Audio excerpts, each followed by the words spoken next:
Hey, listener, I am so excited because I get to talk to you about one of my very favorite things, long form content and why it is absolutely king. In case you missed it, we are in the era of short form content, and of course, it's here to stay. So don't get any sort of ideas. And it's here to stay because we are goldfish. We are goldfish. Even in the wake of short form content, long form content hasn't gone anywhere. People are still listening to podcasts and watching YouTube videos, even though every waking moment is spent scrolling through short form content. Long form content is incredible because you're creating one single piece of content that can be repurposed into a million different pieces of content. And I know you know that, but I just really want you to consider long form content as the king in this situation. Long form content also builds trust more than short form content does. In short form content, we have like 1 to 3 seconds to decide if we like somebody, which isn't really fair to you, the watcher, or the person behind the content. But did you know people on average listen to podcasts for about 30 minutes? Imagine if you could get somebody to watch all of your Instagram content or scroll your Instagram account for 30 minutes. That would be crazy.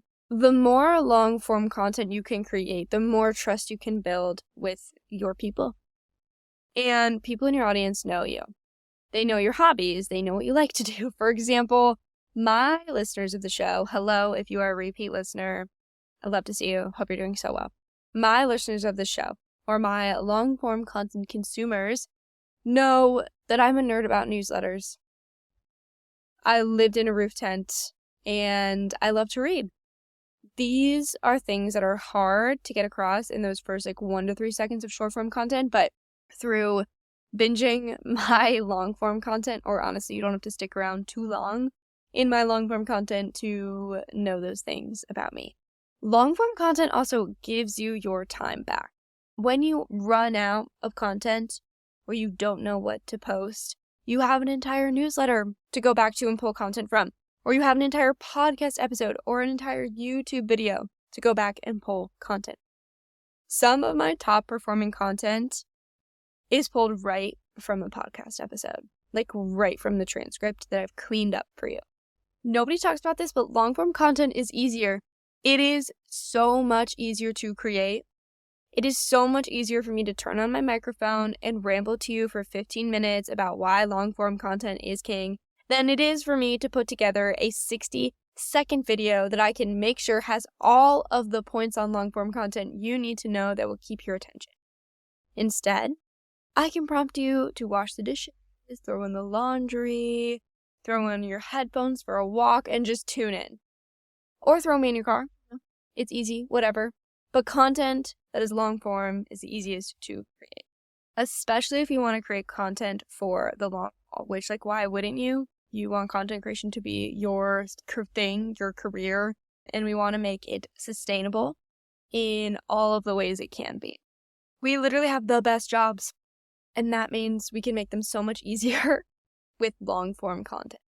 And starting long form content doesn't have to be difficult. I think there's a misconception there with that. I'm not asking you, when I talk about content, to go buy a fancy camera and set up a studio and shoot high quality videos for YouTube. Right now, I'm in my camper.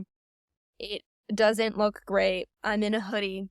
It is a Friday evening, and I'm filming this for you. But what's more important is the information you receive rather than my beautiful studio right now.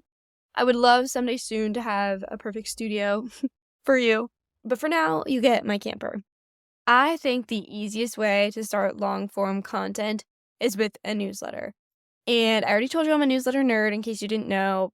And the reason I believe this is because your newsletter content should be filled with 80% of the content you've shared on other social platforms before. So essentially you're repurposing content you've already shared, while the other 20% is updates and news you haven't shared anywhere else.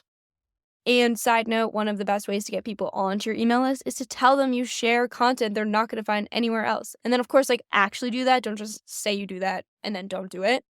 that 20% of content that you share in your newsletter that you don't share anywhere else.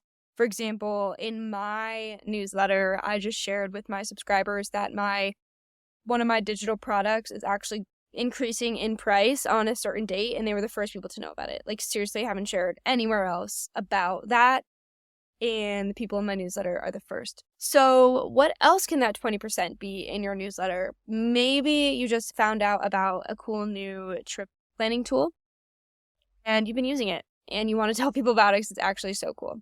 Sick. You should slap that in your newsletter. Honestly, it's as simple as writing a few repeatable sections consistently and asking people to subscribe. It's nothing fancy. The power of asking is insane, and you should start with the people in your community who are your hell yeses. You know they will say yes.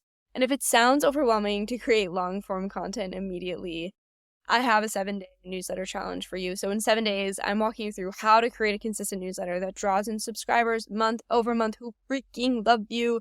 I will literally teach you how to get subscribers that will stay subscribers because they love you.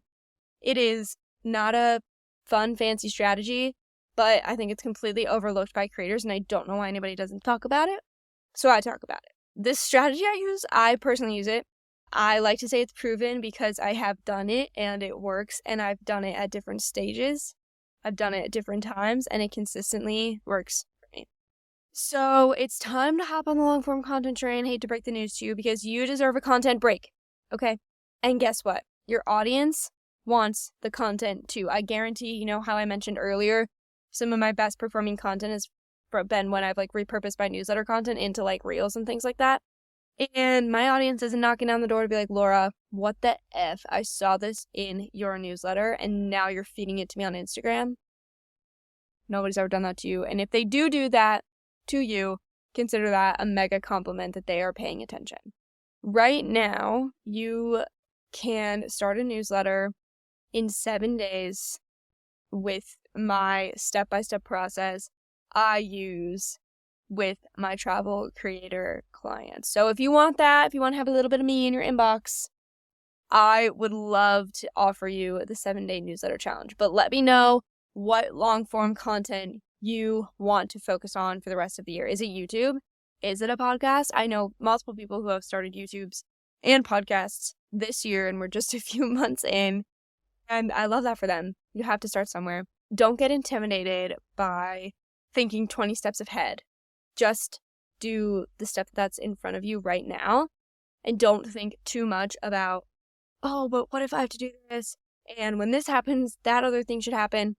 Whoa, just do the thing now, and then you can tweak it as you go. Okay, I want to know what you think about long-form content. Do you agree? Is this another hot take from me? I hope you're doing well. I miss you. Let me know on Instagram what you thought of this episode and how you're doing. You can find me at Travel Content Writing. Happy creating, and I will see you next week.